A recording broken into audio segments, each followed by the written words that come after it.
로마서 9장의 말씀은 이 로마서 전체 본론에 해당하고 또 절정에 이르는 말씀입니다.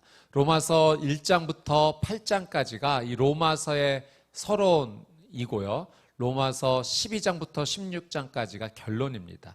이 서론에서는 복음의 위대한 능력, 복음의 진리에 대해서 사도 바울이 귀하게 선포를 했고, 이제 12장 결론 부분에서는 그 복음의 은혜를 받은 믿음의 사람들이 어떻게 믿음의 삶을 실제적으로 살아야 될지 그런 영적인 권면이 있습니다. 이제 로마서 9장에서부터 11장은 이 로마서의 본론이고요. 또 절정입니다. 하나님의 오묘한 구원의 섭리와 하나님의 그 주권적 은혜, 또 하나님의 회복하심의 은혜가 이 말씀 가운데 가득합니다. 신학자이고 또 목회자인 존 파이퍼 목사님께서요, 이 로마서 9장 말씀이 자신의 인생 말씀이라고 고백한 적이 있습니다. 내 인생을 바꾼 말씀이 로마서 9장이라는 거죠.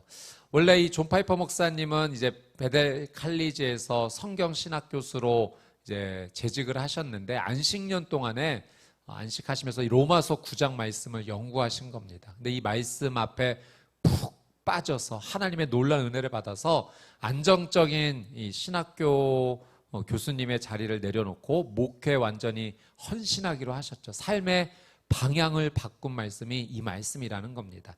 그래서 저희가 이번 주 오늘과 또 다음 주 로마서 9장 전체 말씀 함께 나눌 터인데, 이 로마서의 9장 말씀이 저와 여러분에게 주시는 하나님의 놀라운 큰 은혜가 있게 되기를 주님의 이름으로 축복합니다. 먼저 우리 6절 말씀을 같이 보도록 하겠습니다. 6절 말씀 읽습니다. 시작. 그러나 하나님의 말씀이 파기된 것 같지는 않습니다. 이스라엘에게서 난 사람들이라고 해서 다 이스라엘이 아니고. 여러분, 바울이 하나님의 말씀이 파기되지 않았다라고 선포합니다. 하나님의 말씀이 파기되지 않았다는 것은 하나님의 언약, 우리를 향한 하나님의 약속이 깨지지 않았다는 거예요. 하나님의 말씀이 실패하지 않았다는 겁니다. 왜 바울이 하나님의 약속이 실패하지 않고 여전히 유효하다, 하나님의 말씀은 살아있다라고 선포하냐면 바로 이러한 이유 때문에 그렇습니다. 저희가 1절에서 5절 내용을 잠시 뒤에도 한번 살펴보겠지만, 이 1절에서 5절 내용을 살펴보면 바울이 자신이 너무나 심적으로 고통스럽다라는 이야기를 하게 됩니다. 바울이 고통스러워하는 이유는 바로 자신의 동족인 유대 사람들이, 유대인들이 하나님의 구원을 받지 못한다라는 이 사실 때문에 너무나 괴로워했어요. 메시아가 이 유대 민족을 통해서 태어나셨는데, 예수님께서 오셨는데 예수님을 거절하고 유대인들이 거부하고 예수님을 십자가에서 죽였기 때문에, 예수님을 메시아로 인정하지 않기 때문에 구원받지 못한다는 사실로 인해서 사도 바울이 굉장히 마음속으로 고통스러워했습니다. 사도 바울은 이렇게 고통스러워하는데 유대인들은 어떤 입장을 가지고 있었는가? 그들은 그렇게 생각하지 않았어요.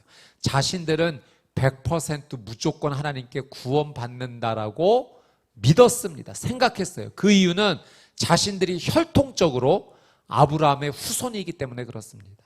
아브라함의 피를 이어받았기 때문에 자신들은 반드시 구원받는다라고 스스로 생각했죠. 그런데 바울은 그렇게 말하지 않았어요. 혈통으로 구원받는 게 아닙니다.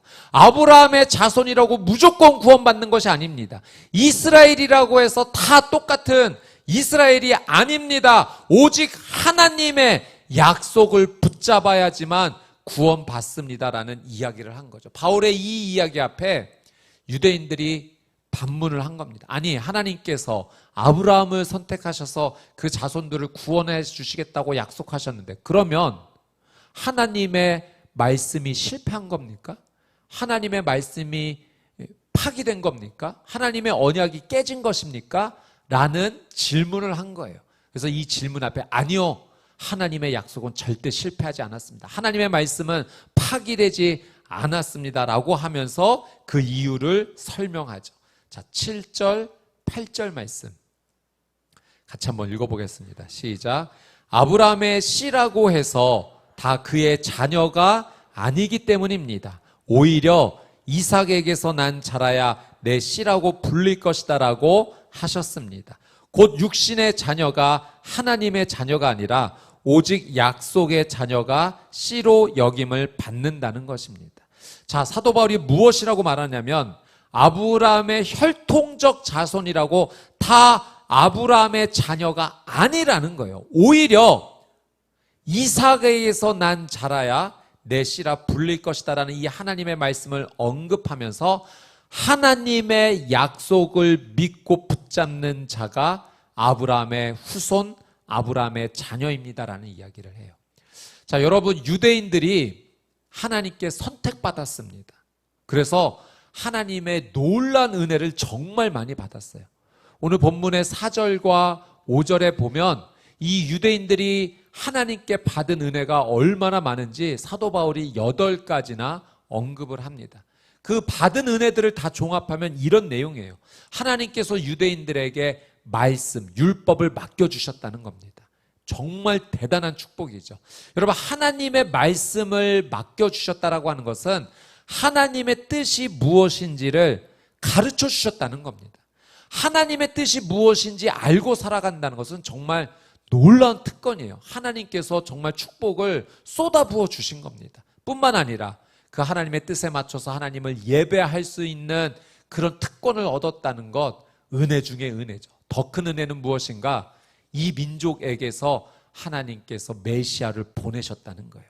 메시아를 약속하셨고 예수님을 실제로 보내셨습니다. 이런 놀라운 은혜를 유대 사람들이 받은 겁니다. 그래서 이런 놀라운 특권을 누리다 보니 자신들이 어떤 생각을 했냐면, 우리는 선택받은 민족이구나. 우리는 선택받았고 다른 민족은 선택받지 못했다라는 잘못된 생각을 한 겁니다. 그래서 이렇게 선택받은, 은혜를 받은 우리는 무조건 구원을 받을 것이고, 혈통적으로 아브라함의 자손이기 때문에 무조건 구원받을 것이고, 이방인들은 다 지옥 갈 것이다라는 잘못된 생각을 한 거죠. 그래서 바울이 그게 아닙니다. 혈통 때문에 구원받는 것이 아니라 하나님께서 세우신 약속을 믿음으로 붙잡는 사람만이 구원을 받는 겁니다라는 이야기를 한 거죠. 그래서 창세기 21장 12절 말씀을 인용한 겁니다. 우리 이 말씀 한 번 더 같이 한번 볼게요. 창세기 21장 12절 말씀 읽습니다. 시작. 하나님께서 아브라함에게 말씀하셨습니다. 그 아이와 내 여종에 대해 괴로워하지 마라. 사라가 내게 뭐라고 하든 그 말을 들어라. 이삭을 통해 난 사람이라야 내 자손이라고 불릴 것이다. 아멘. 자, 하나님께서 아브라함에게 뭐라고 말씀하셨냐면 너에게 태어난 자손이 다 너의 자손이다. 이 말씀 하시지 않으셨어요. 오직 이삭을 통해 태어난 자손이 너의 자손이 될 것이다 라는 말씀을 주셨다는 겁니다.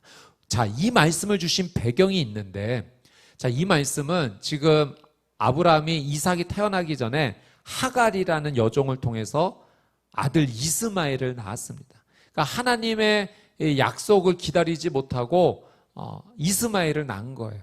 그런데 그 뒤에 놀라운 정말 기적 중에 기적이죠. 자녀를 낳을 수 없는 가운데 이 100세의 나이에 하나님의 약속대로 이삭이 태어난 겁니다. 그래서 이 이삭이 이제 점점 자라는 가운데 이스마엘, 먼저 태어났던 이 이스마엘이 이 이삭을 놀리게 되었어요. 이 모습을 본 사라가 이스마엘과 그 어머니 하갈을 내쫓게 되죠. 그런 상황 가운데 하나님께서 이삭을 통해 태어난 자손이 너의 자손이 될 것이다 라는 하나님께서 이 말씀을 주신 것입니다. 여러분, 하나님께서 이 말씀을 주신 것은 아브라함의 혈통을 통해 태어난 자가 구원받을 것이 아니라 이삭은 하나님의 약속대로 태어난 것처럼 하나님께서 정하신 그 약속을 믿음으로 붙잡는 자가 정말로 구원받는 아브라함의 후손, 아브라함의 자녀가 될 것이라는 그 약속으로 이 말씀을 주신 거예요. 하나님께서 세우신 약속이 무엇입니까? 예수님을 구원자로 믿는 것. 이 하나님의 메시아 약속을 믿음으로 받아들이고 이 믿음을 그대로 하나님의 약속을 믿으며 나간 자에게 하나님께서 구원의 놀라운 은혜를 주시겠다는 거죠. 그래서 유대인들에게 혈통으로 구원받는 게 아니라 하나님의 약속, 예수 그리스도를 구원자로 믿는 이 믿음을 가져야지만 구원받는 것입니다 라고 이야기를 한 거예요. 여러분, 만약에 하나님께서 내 자손을 통해서 태어난 자 다 너의 자손이 될 것이다 라고 말씀하셨다면 이것이 유효하지 않죠. 그러나 하나님은 이삭이라고 분명히 언급하셨어요. 약속의 자녀 이삭을 통해서 태어난 사람. 여러분, 아브라함에게 몇 명의 아들이 있었는지 아십니까? 자, 이삭 있고 이스마엘 있고 끝인가요? 6명 더 있었어요. 아내 사라가 죽고 나서 아내를 다시 얻게 됩니다. 창세기 25장 1절 2절 말씀 우리 같이 한번 보도록 하겠습니다. 1절 2절 시작. 아브라함이 다시 아내를 얻었는데 그녀의 이름은 그두라였습니다. 그두라는 아브라함에게 시므란, 욕산, 무단, 미디안, 이스박, 수아를 낳았습니다. 이후에도 6명의 아들을 더 낳은 거예요. 그러면 여러분, 혈통으로 구원을 받는다면 이삭의 자손만 구원받아서야 되겠습니까? 이스마엘을 통해서 난 자도 무조건 구원받아야 될 것이고 이후에 이 6명을 통해 이루어진 후손들도 구원받아야죠. 혈통으로 구원받는다면. 그게 혈통이 아니라는 거예요. 혈통이 아니라 하나님께서 이삭을 약속의 자녀로 주셨듯이 하나님이 정하신 그 약속을 붙잡는 자가 진짜 이삭의 후손, 아브라함의 후손이 된다. 그 약속이 무엇인가? 바로 예수 그리스도를 구원자로 받아들이는 것, 그것을 말하는 것입니다. 자, 10절에서 12절 말씀 한 번 더 읽겠습니다. 시작. 그뿐이 아닙니다. 리브가가 또한 우리 조상 이삭 한 사람으로 인해 임신했는데 그 자식들이 아직 태어나지도 않고 또 어떤 선이나 악을 행하기도 전에 택하심을 따라 되는 하나님의 뜻이 행위로 인하지 않고 오직 부르시는 분으로 인해 서게 하시려고 리브가에게 말씀하시기를 큰 자가 어린 자를 섬길 것이다 라고 하셨습니다. 아멘. 여러분, 바울이요, 하나님의 이 구원의 놀라운 섭리를 설명하기 위해서 이삭의 한 예로 끝나지 않고 또 한 가지 예를 듭니다. 그것은 에서와 야곱입니다. 여러분, 이삭이 이제 자녀를 임신하게 됐는데 그 아내 리브가가 임신했습니다. 태중에 아이들이 있어요. 쌍둥이였습니다. 그 쌍둥이가 누군가? 에서와 야곱입니다. 그런데 이 아이들이 어머니의 뱃속에 있을 때 하나님께서 리브가에게 어떤 말씀을 주셨냐면 큰 자가 어린 자를 섬길 것이다. 이 말씀을 주신 겁니다. 여러분, 에서와 야곱 중에 누가 먼저 태어났습니까? 에서가 형이죠.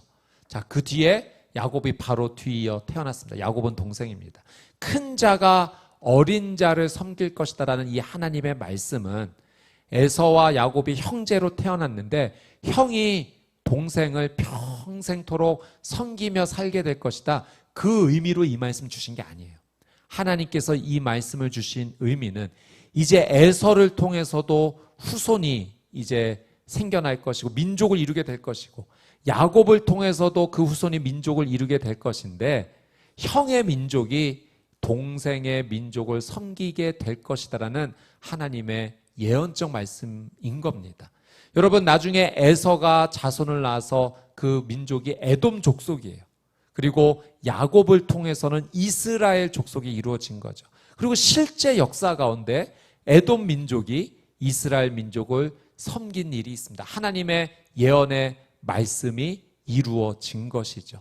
여러분, 왜 하나님께서 큰 자가 어린 자를 섬길 것이다, 왜 이 말씀을 주셨을까요? 다른 이유 없습니다. 그냥 하나님의 선택이에요. 하나님의 마음입니다. 온 우주를 창조하신 그 창조주께서 그렇게 정하신 것입니다. 하나님께서 온 우주의 창조주이신 그분께서 이렇게 정하셨는데 피조물인 우리가 왜 하나님 그런 선택을 하셨습니까? 이의를 제기할 수 없다는 거예요. 하나님, 그것은 옳습니다. 그것은 틀립니다. 감히 하나님께 시비를 논할 수 없다는 거예요. 하나님께 이의 제기할 수 없다는 겁니다. 그냥 하나님의 절대적인 주권 아래서 하나님이 선택하신 일입니다. 여러분, 아브라함에게 8명의 아들이 있는데 그 중에 왜 꼭 이삭을 통해서만 태어난 자가 내 자손이 될 것이다 라고 말씀하셨는가? 하나님의 선택이에요. 하나님의 약속을 따라서 구원받게 될 것이다 정하신 것 하나님의 선택입니다. 이 하나님의 선택에 대해서 그 누구도 왜 하나님 그렇게 정하셨습니까? 이 일을 제기할 수 없다는 거죠. 큰 자가 어린 자를 섬길 것이다. 하나님의 선택입니다. 자, 13절 말씀 한번 보겠습니다. 같이 읽어볼까요? 시작. 기록되기를 내가 야곱은 사랑하고 에서는 미워했다라고 한 것과 같습니다. 자, 바울이 다시 말씀을 인용한 거예요. 이거는 말라기 1장 2절 3절 말씀을 인용한 것인데 하나님께서 야곱은 사랑하고 에서는 미워했다라는 그 표현을 다시 인용을 합니다. 여러분 이 말 자체, 워딩 자체만 보면 오해할 만합니다. 왜 하나님께서 야곱은 사랑하고 에서는 미워하셨는가? 여러분 이 말 그대로 우리가 이걸 받아들여서는 안 돼요. 말의 의미, 이 문장의 의미가 있습니다. 하나님께서 야곱을 사랑하셨다라는 의미는 이런 의미입니다. 영적으로 야곱에게 놀라운 축복을 주신 겁니다. 그게 하나님께서 야곱을 사랑하셨다는 표현이에요. 에서를 미워했다는 것은 하나님께서 감정적으로 미움의 감정을 가지고 에서를 대하신 것이 아니라 미워했다라는 표현은 히브리적 표현으로 덜 사랑했다라는 표현입니다. 그러니까 야곱을 조금 더 사랑한 것에 상대적으로 비추어 보니 에서는 조금 덜 사랑을 받았는데 사랑 못 받은 게 아닙니다. 에서를 통해서도 하나님께서 후손 민족을 이루시잖아요. 하나님 사랑하신 겁니다. 그런데 비추어 보면 조금 덜 사랑받은 게 미워했다라는 표현으로 나타난 것뿐입니다.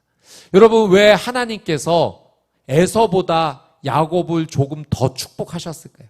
우리 표현으로 하면 떡 하나 더 준 겁니다. 하나님의 입장에서 에서와 야곱이 있는데 야곱 너 떡 하나 더 줄게. 하나님께서 그렇게 하신 거예요. 왜 그렇게 하셨는가? 그냥 하나님의 선택입니다. 우리가 그 하나님의 선택에 대해서 왜 그렇게 하셨는가? 감히 말할 수 없다는 거죠. 여러분 바울은 이런 하나님의 절대 주권자로서 온 우주의 창조주로서 하나님께서 이렇게 선택하신 일에 대해서 이 일을 가지고 구원의 섭리와 연결하여서 지금 말하고 있습니다. 바울은 하나님의 구원의 역사가 바로 하나님의 예정, 하나님의 선택으로 이루어졌다라고 하는 사실이에요. 하나님께서 어떤 한 사람을 구원하실 때 그 구원의 역사는 하나님의 절대적인 주권 아래에서 하나님의 선택으로 이루어졌다는 겁니다. 여러분 이 하나님의 선택, 예정과 선택을 신학 용어로 예정론이라고 합니다. 그래서 예정은요 구원과 관련하여서 하나님께서 한 성도를 창세 전부터 미리 선택하시고 그를 구원하시기로 하나님께서 작정하시고 이루셨다라고 하는 사실입니다. 여러분 이 예정론을 우리가 바라볼 때 중요한 점이 있어요. 이 예정의 가장 핵심이 무엇이냐면 이렇게 우리는 이것을 바라봐야 됩니다. 구원은 이 예정의 핵심입니다. 구원은 사람의 어떤 행위로 스스로 이룰 수 없다는 것이 이 예정의 핵심이에요. 구원은 무조건 하나님의 은혜, 하나님의 선택으로만 이루어진다라는 것이 이 예정의 핵심입니다. 여러분 그래서 이 예정을 이해할 때 우리가 다 이해하지 못하는 오묘한 하나님의 섭리가 있습니다. 그래서 이 예정을 바라볼 때 우리가 바라봐야 될 관점은 하나님께 주권이 있으시다. 하나님은 무엇이든 선택하실 수 있는 그 주권이 있다. 그 하나님의 선택에 대해서 우리 피조물들이 감히 시비를 논할 수 없다는 겁니다. 하나님께 선택이 있다라는 사실, 주권이 있다라는 사실과 그 하나님의 주권과 선택이 하나님의 사랑 안에서 이루어졌다라는 사실을 우리는 바라봐야 됩니다. 왜 하나님께서 아브라함의 8알 가운데 이삭을 선택하셨는가? 왜 야곱과 에서 가운데 야곱을 더 사랑해 주셨는가? 하나님의 주권입니다. 하나님의 선택입니다. 마찬가지로 우리가 구원을 받는 것은 이 하나님의 절대 주권 안에서 이루어진 놀라운 감격적인 사실이라는 거죠. 내가 이렇게 구원받을 수 있었다는 사실, 이렇게 하나님 앞에 예배할 수 있다는 사실, 하나님의 놀라운 주권 안에서 이루어진 하나님의 위대한 사랑인 줄 믿습니다. 여러분, 우리가 창세기 말씀을 지금 묵상하고 있어요. 생명의 삶 본문이 지금 창세기입니다. 특별히 지금 이제 요셉의 이야기를 우리가 함께 묵상하고 있어요. 여러분, 요셉의 삶에 일어난 것이 하나님의 주권적 역사예요. 요셉에게 부어주신 하나님의 사랑의 선택입니다. 여러분, 바로가 꿈을 꾸었는데 도저히 이 꿈의 내용을 이해할 수 없는 거예요. 여러분, 바로에게 꿈을 주신 것이 하나님의 선택입니다. 그리고 바로가 그 이집트 땅의 지혜자들을 다 불러 모으죠. 꿈을 해석하라. 한 사람도 해석하지 못합니다. 하나님께서 선택하신 거예요. 애굽의 지혜자들이 꿈을 해석하지 못하도록. 그런데 누가 해석합니까? 유일하게 요셉이 해석합니다. 하나님의 선택입니다. 요셉에게 지혜와 계시의 영을 부어주신 겁니다. 그리고 요셉의 그 꿈의 해석대로 실제로 애굽의 이집트에 그 일이 일어나겠죠. 7년 동안 대풍년이 들고 7년 후에 대흉년이 들게 되어서 이 흉년을 맞이하기 전에 미리 준비할 수 있는 일들을 하나님께서 요셉을 통하여 일하신 겁니다. 그 일들이 실제로 일어난 것도 하나님의 주권적인 선택 아래서 일어난 것입니다. 하나님의 이 주권이 있고 예정이 있고 선택이 있는 거죠. 지난주에 이 말씀을 이제 새벽 예배 때 우리 북누리 공동체 담당하시는 전재표 목사님께서 설교를 하셨어요. 너무 설교를 잘하셨습니다. 말씀을 너무 잘해 주셨어요. 그래서 이 하나님의 예정과 이 선택에 대해서 본인의 개인적인 일화를 말씀해 주신 겁니다. 우리 목사님께서 어머니의 뱃속에 태중에 있었을 때 아버님께서 태몽을 꾸셨다고 합니다. 어떤 태몽을 꾸셨는가? 집에 구렁이 한 마리가 이렇게 들어와 있다라고 합니다. 근데 아버님께서 그 구렁이를 보면서 무서워하지 않으셨대요. 오히려 좋아하셨답니다. 이 뱀을 잡아먹으시려고. 그래서 부엌에서 칼을 가지고 와서 이 뱀을 3등분 내신 겁니다. 근데 이 꿈을 2번이나 똑같이 꾸신 거예요. 그래서 주변에 이제 이 꿈의 이야기를 했더니 많은 사람들이 태몽인데 좀 불길하다. 뭐 이런 얘기들을 좀 한 겁니다. 혹시 아이가 태어나면 3년 안에 죽는 거 아니냐. 그러니까 이런 이야기를 들으니까 너무 불안해진 겁니다. 그래서 그때 마침 이 교회로 인도하는 권면이 있어서 교회 가시게 된대. 이제 신앙이 전혀 없으시다가 그 꿈 때문에 교회 가시게 된 거예요. 근데 교회 안에서 성경적으로 믿음으로 이 꿈을 해석해 준 겁니다. 성경에 보니 뱀은 사탄이다. 그리고 칼, 검은 말씀의 검이다. 이 사탄을 말씀의 검으로 3등분 된 것은 성부, 성자, 성령의 놀라운 역사다. 이 태중의 아이는 나중에 목회자가 될 것 같다. 이런 말씀을 해주시는 겁니다. 그래서 목사님이 진짜 목사님이 되신 거예요. 하나님께서 어렸을 적 그 가정에 꿈을 통해서 하나님의 선택을 예정하심을 보여주시고 하나님께서 그대로 이루신 겁니다. 여러분, 이런 하나님의 놀라운 선택에 대해서 우리가 감히 하나님 왜 그런 선택을 하셨습니까? 말할 수 없는 거죠. 하나님의 놀라운 선택은 은혜로 우리에게 주어진 것입니다. 여러분, 저와 여러분이 오늘 이 자리에 있는 것, 하나님의 놀라운 주권 아래서 하나님의 은혜의 선택 안에서 이루어진 놀라운 기적인 줄 믿습니다. 아멘. 자, 15절 16절 말씀 같이 한번 읽어보도록 하겠습니다. 시작. 하나님께서 모세에게 말씀하시기를 내가 긍휼히 여길 자를 긍휼히 여기고 내가 불쌍히 여길 자를 불쌍히 여길 것이다 라고 하셨습니다. 그러므로 이것은 원하는 사람에게 달려있는 것도 아니고 다름질하는 사람에게 달려있는 것도 아니고 오직 긍휼히 여기시는 누구에게? 하나님께 달려 있습니다. 여러분, 하나님께서 내가 긍휼히 여길 자를 내가 긍휼히 여겨주겠다. 내가 불쌍히 여겨주겠다. 내가 사랑하겠다. 내 모든 은혜를 쏟아부어 주겠다. 하나님의 주권 아래서 이루어지는 하나님의 선택이요 사랑이라는 겁니다. 16절 말씀에 보면 이런 하나님의 놀라운 사랑이 다름질하는 사람에게 임하는 것이냐? 그렇지 않다는 거예요. 여러분, 다름질한다는 것은 정말 열심히 뛰는 겁니다. 열심히 뛴다는 것은 사람의 그 사람의 행위의 표현인 거죠. 그 사람이 열심히 어떤 노력과 행위를 했다고 해서 하나님의 긍휼하심이 그 사람에게 임하는 것이 아니라 그것과 상관없이 하나님의 긍휼하심이 하나님의 주권 아래에서 일방적으로 우리에게 쏟아졌다라는 사실이에요.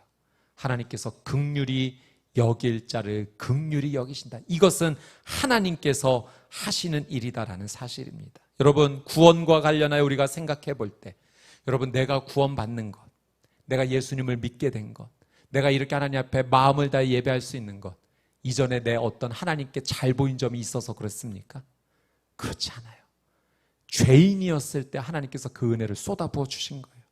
멸망할 수밖에 없는 내 삶 가운데 하나님께서 자비하심의 은혜를 쏟아부어 주셔서 하나님 그렇게 선택하신 겁니다. 우리로 하여금 복음을 듣게 하시고 그 복음이 믿어지게 해주셨어요. 내 힘으로 된 게 아니라 하나님의 전적인 은혜입니다. 여러분, 우리가 이 자리에서 예배할 수 있다는 것, 하나님께 예배드릴 수 있다는 것, 기적 중에 기적입니다. 예배드리고 싶다고 해서 예배드릴 수 있는 일이 아니에요. 여러분, 우리가 하나님께 마음껏 찬양하고 주의 말씀을 붙잡고 기도할 수 있는 것, 하나님 베풀어 주신 은혜 중에 은혜인 줄 믿습니다. 우리가 그런 하나님의 긍휼하심을 하나님의 주권 아래서 받은 겁니다. 여러분, 이렇게 하나님의 놀라운 예정과 선택으로 은혜를 받은 우리에게 하나님께서 오늘 말씀을 통하여 권면하여 주시는 것이 있어요. 영적인 메시지를 줍니다. 이런 놀라운 은혜를 받은 우리가 더 큰 은혜를 누리라고 하나님께서 이 말씀을 통해 두 가지 영적 메시지를 주십니다. 이 하나님의 권면을 믿음으로 붙잡고 약속으로 붙잡고 온전히 순종하는 우리 수원원누리교회 성도님들 되시기를 주님의 이름으로 축복합니다. 자, 첫 번째 메시지, 선택받은 우리에게 하나님께서 주시는 첫 번째 메시지는 아직 내 주변에 구원받지 못하는 사람을 위하여 기도하라. 이것이 하나님께서 오늘 우리에게 주시는 권면이에요. 여러분, 우리의 주변에 우리 가족 가운데 부모님이나 형제자매나 우리 자녀나 또는 우리 친척이나 직장에 가까운 동료나 친구나 이웃 가운데 아직 예수님을 믿지 않는 사람이 있습니다. 말로 다 할 수 없는 이 놀라운 은혜를 받은 우리를 향해서 하나님께서 그들을 위해 간절히 기도하라라는 말씀을 주세요. 자, 오늘 본문 2절 3절 말씀 같이 한번 읽어보겠습니다. 시작. 곧 내게 큰 근심이 있다는 것과 내 마음에 끊임없는 고통이 있다는 것입니다. 나는 내 형제 곧 육신을 따라 된 내 동족을 위해서라면 나 자신이 저주를 받아 그리스도에게서 끊어진다 할지라도 좋습니다. 사도 바울이 내가 솔직하게 말합니다. 내가 예수 그리스도를 믿어서 너무나 행복하고 감사하고 기쁨에 겨운데 내 마음 한켠에는 너무나 슬픈 고통이 있습니다. 너무 괴롭습니다. 무엇 때문에? 내 동족, 우리 유대인들이 예수님을 거절해서 구원받지 못한다는 사실 때문에 내가 너무나 괴롭습니다. 이 고백을 하는 거예요. 그래서 어떻게 고백하냐면 내가 저주를 받아 그리스도에게서 끊어진다 할지라도 우리 동족이 그래서 구원을 받을 수 있다면 나는 그 길 선택하겠습니다. 이 고백까지 하는 겁니다.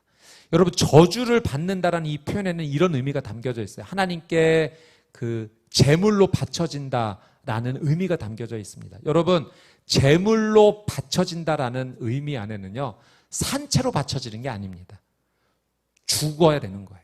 그러니까 바울이 내가 내 생명을 버려서라도 내가 죽어서라도 우리 동족이 구원받을 수 있다면 나 기꺼이 죽겠습니다. 예수님의 마음인 거죠. 지금 바울에게는 예수님의 이 마음이 충만한 겁니다. 예수님께서 우리의 모든 죄를 사하여 주시기 위해서 십자가에서 생명을 내어놓으시기까지 우리를 사랑하신 거 아닙니까? 그 예수님의 마음으로 내가 죽어서라도 우리 동족 살릴 수만 있다면 나 죽겠습니다. 지금 그 고백을 하는 거예요. 여러분, 하나님의 주권 아래에서 놀라운 이 긍휼하심의 선택을 받은 우리에게 하나님께서 이렇게 하기를 원하십니다. 사랑하는 가족, 아직 하나님의 이 구원을 받지 못한 가족, 친척, 이웃, 동료, 그들을 위해서 간절히 기도하라. 여러분, 우리가 기도한다고 해서 구원이 이루어지는 건 아닙니다. 구원은 하나님의 절대적인 은혜인 줄 믿습니다. 근데 하나님께서 이렇게 기도하라고 하신 것은 하나님의 그 긍휼하심을 베풀어 주시는 가운데 우리를 그 구원의 역사의 동역자로 참여시켜 주시는 은혜예요. 여러분, 우리가 우리의 가족과 친척과 우리의 동료를 위해 간절히 기도할 때 나에게 주셨던 그 은혜가 그들에게도 하나님께서 부어 주실 줄 믿습니다. 그래서 여러분 매번 기도할 때마다 그 구원 받아야 돼 사랑하는 그 사람의 이름을 넣고 꼭 기도하십시오. 하나님 그에게 하나님의 놀라운 주권적 은혜, 선택의 은혜가 임하셔서 예수님을 구원자로 믿게 해주십시오. 기도하며 나갈 때 하나님께서 은혜 주실 줄 믿습니다. 자, 두 번째 마지막으로 선택을 받은 우리에게 하나님께서 주시는 영적인 메시지는 하나님의 말씀을 더 사랑하고 순종하라는 메시지를 우리에게 주십니다. 여러분 오늘 사도 바울이 하나님의 이 구원의 오묘한 섭리, 하나님의 주권과 그 말로 다 할 수 없는 선택의 그 긍휼하심 은혜를 설명하면서 그냥 자기 생각을 말하는 게 아니에요. 여러분 바울은 지금 구약 성경 몇 군데를 인용하면서 보십시오. 하나님께서 이렇게 말씀하셨습니다. 하나님께서 바울에게 영적인 눈이 열리게 하셔서 그 말씀을 통해 하나님의 그 주권적 은혜와 하나님의 예정과 선택에 대해서 눈을 열어주신 거예요. 그래서 그 말씀을 가지고 지금 하나님의 은혜를 설명하고 있는 겁니다. 여러분 하나님의 선택을 받은 우리에게 하나님께서 이것을 통해서 주시는 메시지는 우리도 하나님 앞에 말씀을 더 사랑하고 가까이 나오기를 하나님께서 원하십니다. 여러분 우리가 하나님의 말씀 앞에 더 진지하게 다가갈 때 바울에게 그 영적인 눈을 열어주셨듯이 우리에게도 영적인 눈을 열어주셔서 말씀을 통해 하나님의 깊은 뜻을 깨닫게 하시고 그 말씀에 순종하여 나갈 때 놀라운 하나님의 역사를 일으켜 주실 줄 믿습니다. 여러분 하나님 말씀을 정말 사랑하십시오. 가볍게 여기지 마십시오. 그 말씀을 매일 가까이 하십시오. 여러분 밥을 못 먹는 한이 있더라도 말씀은 매일 보십시오. 밥보다 더 중요하게 여기십시오. 그렇게 하나님을 사랑하는 겁니다. 하나님께서 이 말씀을 사랑하는 우리의 삶 가운데 놀란 은혜를 부어주십니다. 우리를 더 풍성한 은혜로 초대하시고자 하나님께서 이 영적인 권면을 주시는 거죠. 사랑하는 여러분, 오늘 이 말씀을 통해서 우리가 느끼는 한 가지 단어가 있다면 이겁니다. 은혜. 내가 하나님의 은혜로 여기까지 왔구나. 하나님의 은혜 없었다면 내가 감히 여기 오지 못했구나. 여러분 생각해 보십시오. 은혜가 임하지 않아서 내가 예수님에 대한 복음을 듣지 못했다면 구원받을 수 있겠습니까? 들었다 한들 하나님의 은혜가 없어서 믿어지지 않는다면 내가 여기 있을 수 있겠습니까? 무조건적인 하나님 은혜입니다. 하나님께서 나를 긍휼히 여겨주시고 여기까지 완악한 나를 끝까지 포기하지 않으시고 손 붙잡고 끌어주신 겁니다. 그것도 창세 전부터, 내가 태어나기 이전부터, 존재하기 이전부터 하나님께서 내 이름을 아시고 내 존재를 아시고 하나님의 놀란 은혜로 나를 여기까지 인도해 주셨어요. 나를 내 어머니의 태중에서 만드실 때 하나님께서 나를 너무나 사랑하신 나머지 눈과 코와 입을 하나님께서 직접 만져주시고 내 몸의 장기를 다 하나님께서 만져주신 거죠. 하나님의 은혜로 내가 존재한 겁니다. 여러분 하나님의 은혜에 감사하십시오. 그리고 그 하나님의 은혜 붙잡고 나아가십시오. 내 힘으로 된 거 아무것도 없습니다. 오직 하나님의 은혜입니다. 이 하나님의 은혜를 감사하며 나가는 저와 여러분의 삶이 되시기를 주님의 이름으로 축복합니다.